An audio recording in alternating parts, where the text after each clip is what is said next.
بسم اللہ الرحمن الرحیم۔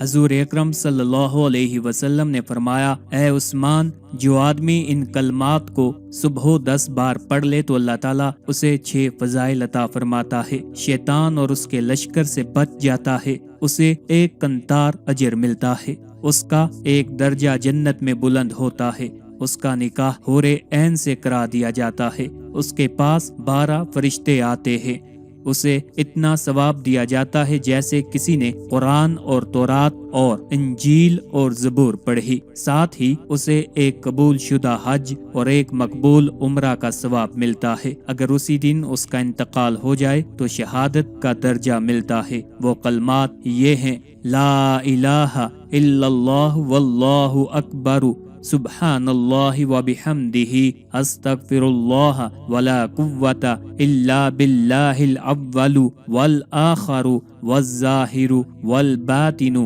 بیدہ الخیر، یحیی ویمیت وہو علی کل شیء قدیر۔ سامعین اکرام، صبح کے وقت 10 مرتبہ یہ کلمات پڑھ لیں تو انشاءاللہ العزیز جو 6 فضائل اوپر بیان کیے ہیں آپ ان سب کے مستحق ٹھہریں گے۔ اللہ تعالی ہم سب کا حامی و ناصر ہو۔